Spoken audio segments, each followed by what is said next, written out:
for those people who want to do that.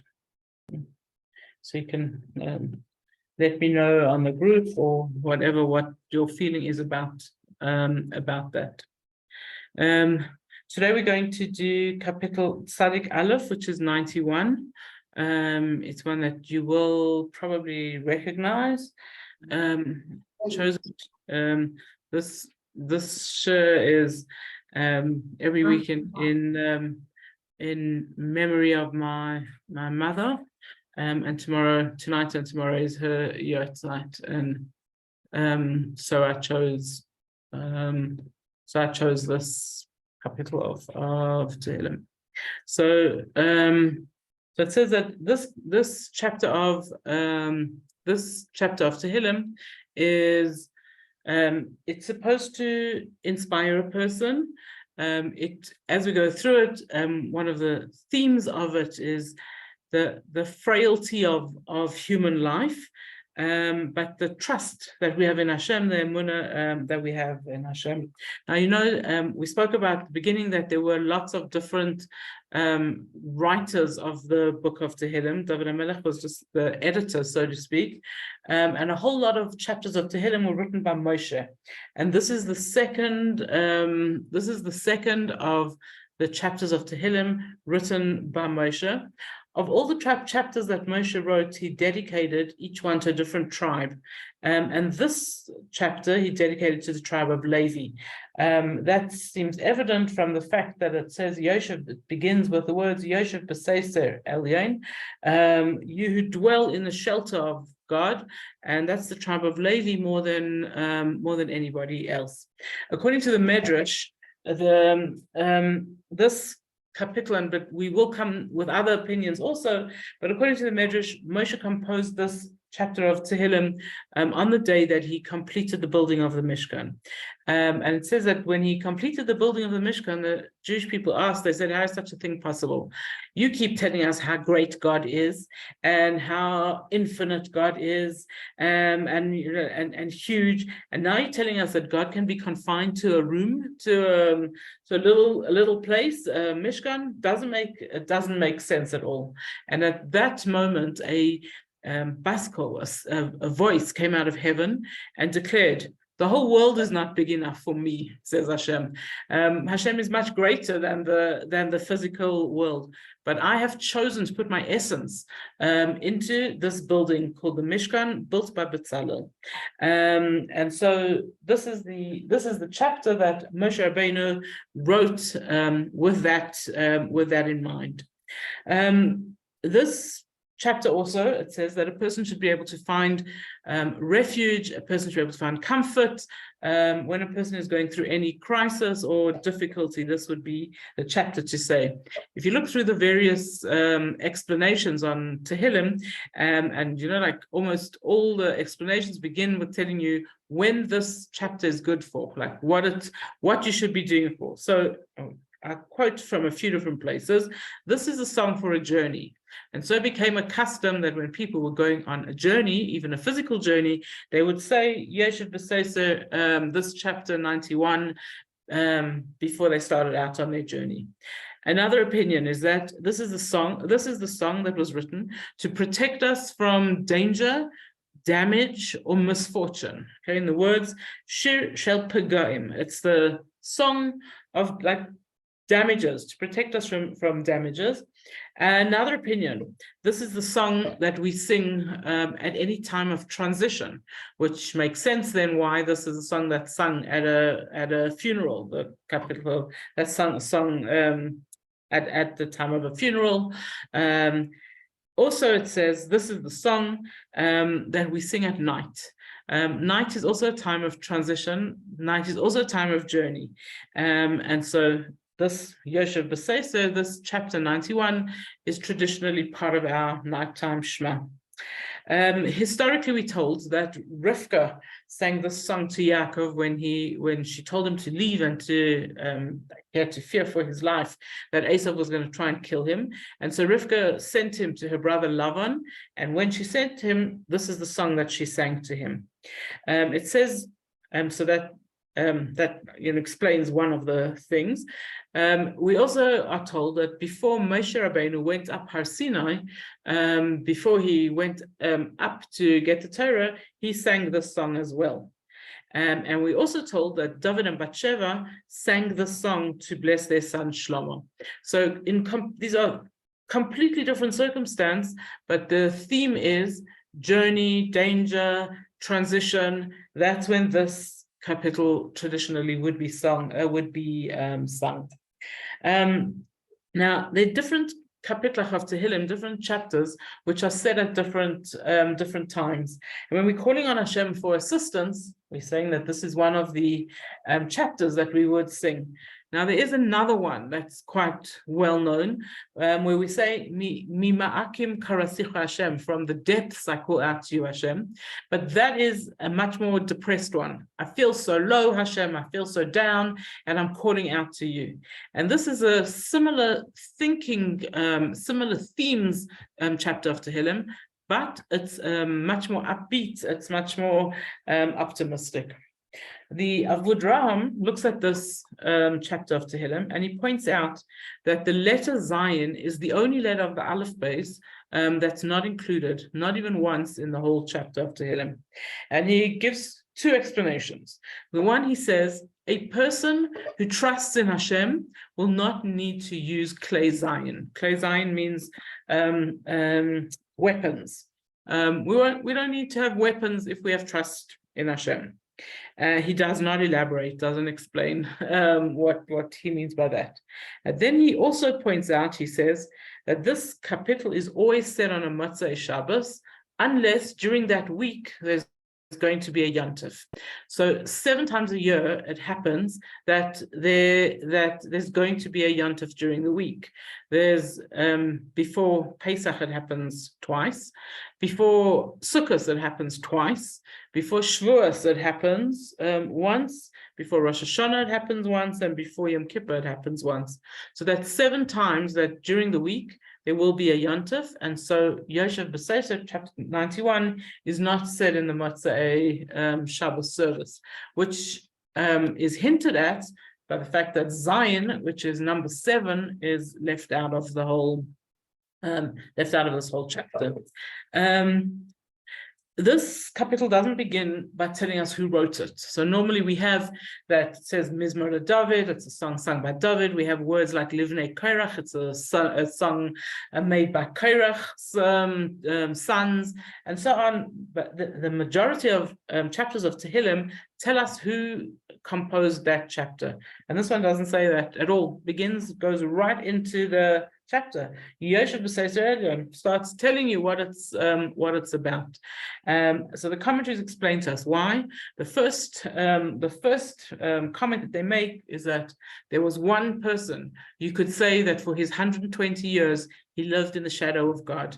He's sheltered by Hashem, and that's Moshe Rabbeinu. So by starting off the chapter, Yoshev B'Seser Elyon, he sits, he dwells he dwells in the shadow, in the shelter of the Most High. That's exactly the same, say the commentaries, as if it was saying Moshe Rabbeinu wrote this chapter. So we said that according to most opinions, this chapter was written on the day that Moshe completed building the Mishkan, and if you would look back at chapter 90, you'll see that chapter 90, which is speaking about the building of the Mishkan, ends with the words, may Hashem's presence come down, and we see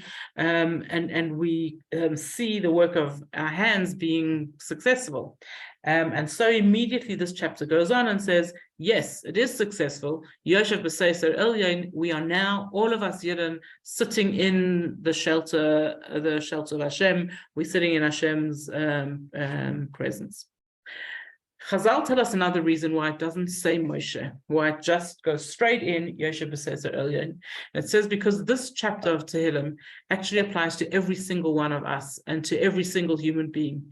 each of us have the possibility or the ability to sit in the shelter of Hashem. That's our decision. We decide if we want to be the person, Yoshev B'Seser Elyon, if we want to be the person who sits in the shelter of Hashem. And the more we trust in Hashem, and the more we learn about Hashem, and the more we learn full stop, and the more good things that we do, that will bring us into the shelter of Hashem.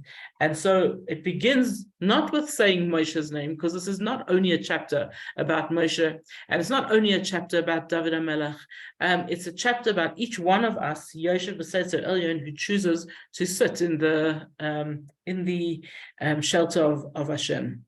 And the Alshich takes this one step further. The Alshich says that that every person has a godliness in their heart. And where is this shelter of Hashem that we need to find, that we need to access? In our own hearts, in our own selves, and in our own hearts. This is where we have to find God, where we have to be the Yoshev B'Seser Elyon, that we find Hashem. The second half of the pasuk continues and says, "B'tzel shakai yisleinan," which we translate as "you find safety in the shadow of Hashem." So there was a man called Betzalel.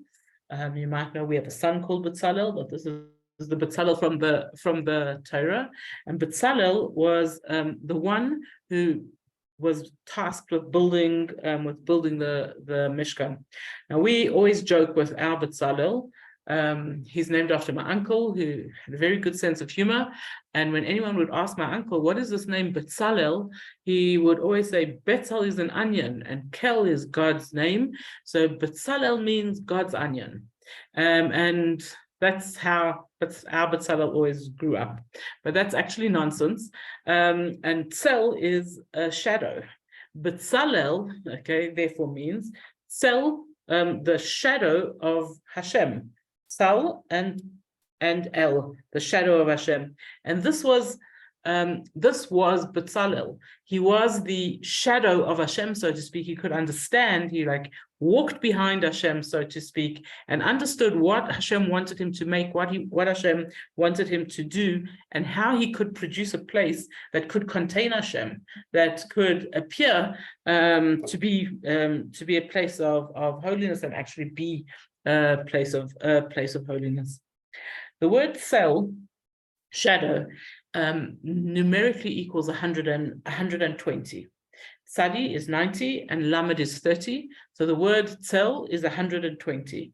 And this is the same as the 40 and 40 and 40 days that Moshe Rabbeinu sat in heaven, receiving the Torah, getting forgiveness for us, etc.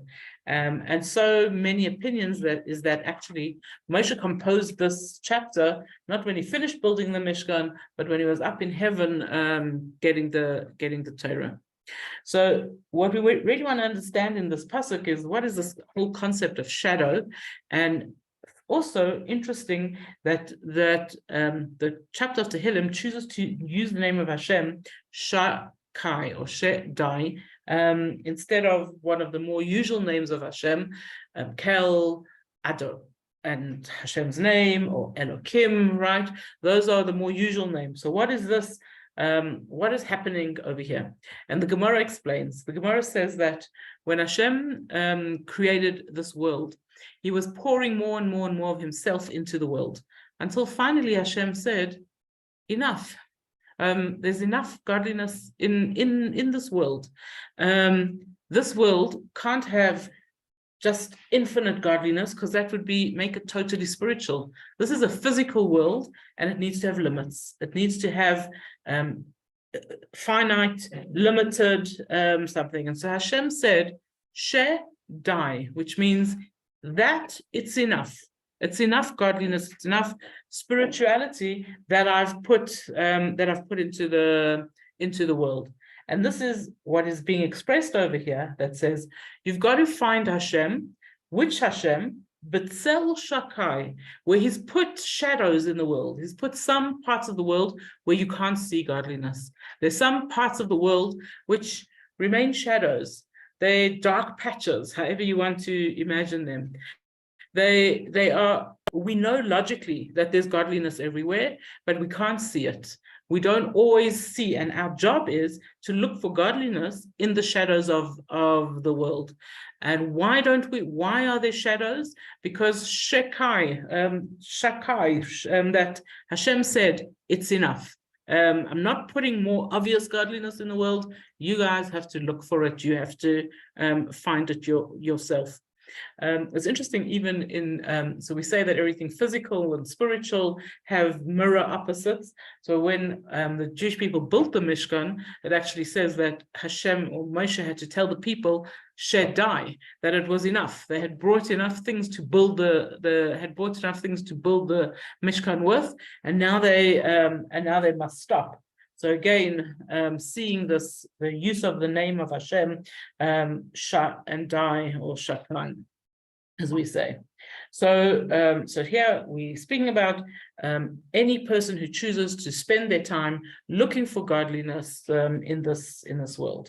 What does a person say? This is pasuk based. Omar la Hashem, I will say of Hashem, Machsi. He is my refuge, Umutsudasi, and he's my fortress. Elokai eftach boy. He is my God, and I trust in him. So at any time that we're faced with anything, generally when we're seeing the shadows, when we're seeing the darkness of the world, we suddenly start having emunah trouble. It's difficult to believe in Hashem. In fact, the concept of seeing darkness in the world is us having emunah trouble, not being able to. And why does that happen? Because the moment that we going on a journey or a mission, whether it's physical or spiritual, the Yetzer Hara jumps in, starts to interfere. And our job then is to try and find godliness in the difficult situation that we're in. And what is the first advice that Moshe gives us? He says we've got to know that Hashem is our fortress. Hashem will look after us no matter what we're going through. And how should we inculcate this in ourselves? We have to keep on reminding ourselves, Elokai, he is our God, Eftach boy, and I'll trust in him. Because if we trust in him, says the pasuk, Kihu yatzilcha, he will save you. Mipach yakush, midever hois. He will save you from the hunter's trap. He will save you from terrible plagues.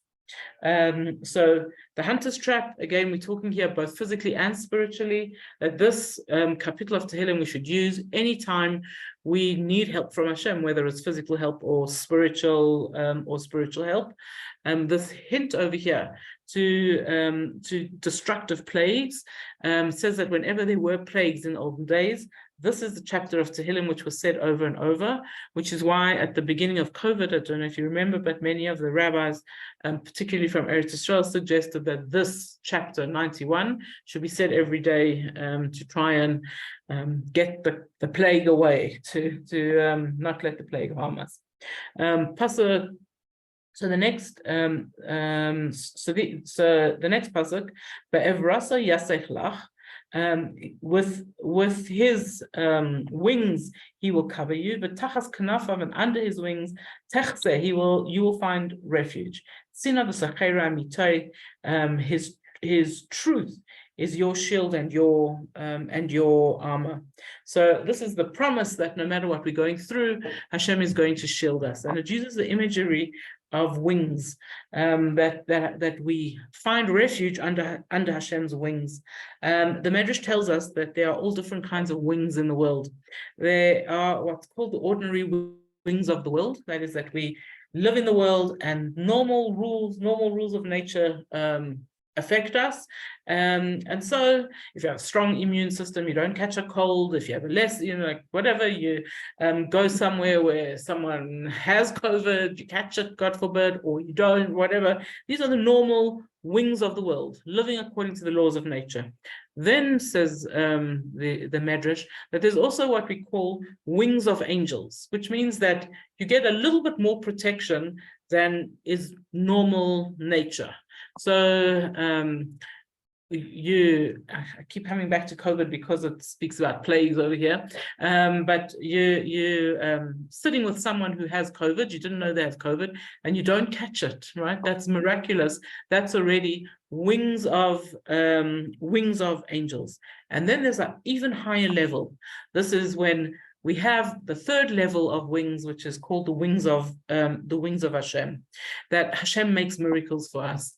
And what we're hoping for in our lives is that when we're in a difficult situation, that Hashem should provide us with the various kinds of wings. And that's what this kapitel says to us. It says, find refuge in the wings of Hashem.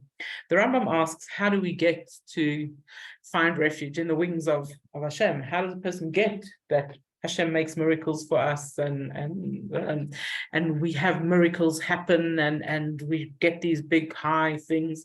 And he answers that we get the wings of Hashem to find refuge in them, to protect us, if we do chesed. Chesed, kindness, is what will provide us with things that go beyond nature, miracles that happen that are beyond nature.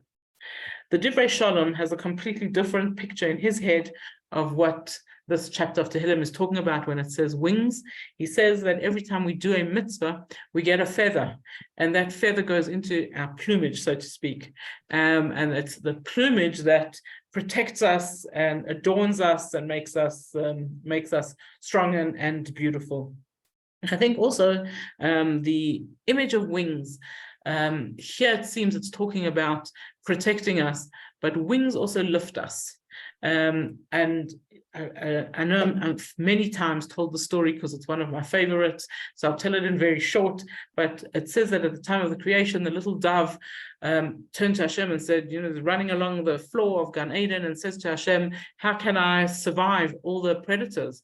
And Hashem says, I'll help you, little dove, and gives him wings. To which the little dove starts crying and says, now you made it even harder. Now when they chase me, I'm heavier, and I can only run slower. And Hashem says, little dove, use those wings not so that you can run away, use those wings so you can lift and fly away.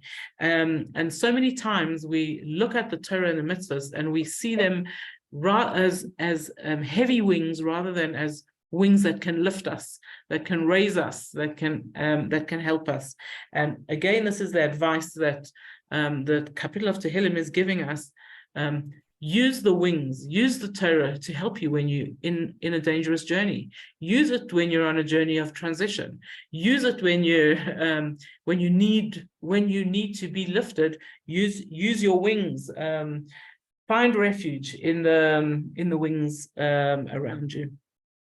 Pasuk Hey says, don't be afraid of the fear of night, or from the arrows that shoot in the day. And continues to tell us what we shouldn't be afraid of. When the plagues that come in the gloom, in the dark, from the things that ravage the afternoons. So again, continuing and telling us that we are faced all the time with fear, we're faced with difficulties, but our job is to find godliness and to find refuge and not to be scared. And he explains, he says, Yipol mitzidcha elef, on your one side, thousands will fall, and tens of thousands on your right side, elecha lo yigash, you they will not touch. And so this is a promise from Hashem that if we have full emunah, if we have full trust in him, we will be saved from our difficulties and from our challenges. Many opinions say that this pasuk is talking about demons, alien creatures, and then there's a lot of discussion among the various commentaries. Do they still exist? Okay, what are they still in this world? Have they disappeared? There's a lot of discussion that the Baal Shem Tov chased them out of the world. There's discussion about whether the Ramban expelled them, whether the Ramban brought them back. Are there demons? Are there aliens in the world? And this pasuk tells us how we should feel about it. He says, Eilecha lo yigash, they're not going to touch you. And what is that they're not going to touch you? If we don't interfere with them, they will not interfere with us. If we trust in Hashem, even if they are around, they will not bother us at all. So that's if this pasuk is talking about demons and not just ordinary enemies. Pasuk ches rak beinecha tabit, just with your eyes you have to look. The shilumas reshaim tireh, and the destruction of wicked people you will see. So this is the promise that Hashem will help us, and our enemies, physical and spiritual, will be destroyed. The Gemara tells that from this pasuk we have a source, we have knowledge that there were many great tzaddikim who could just look at someone and they would die. I think that's the original death stare. They could look at, and it says that rak be'einecha tabit, just with your eyes that you have to look and you'll see the destruction of wickedness. Ki ata, because you, Hashem, machzi, you are my protection. Elyon samta meinecha, the high places are my refuge. No bad will befall you, and no illness will touch your home. From here we have the custom that if somebody needs a bracha of shalom bayis, of peace in their home, that they would say this chapter of Tehillim again. And then the famous words, Pasuk Yud Aleph, Ki melachav yitzavelach, because Hashem will command his angels, lishmarcha, to guard you, b'chol derachecha, on all your ways. So who are these angels who guard us?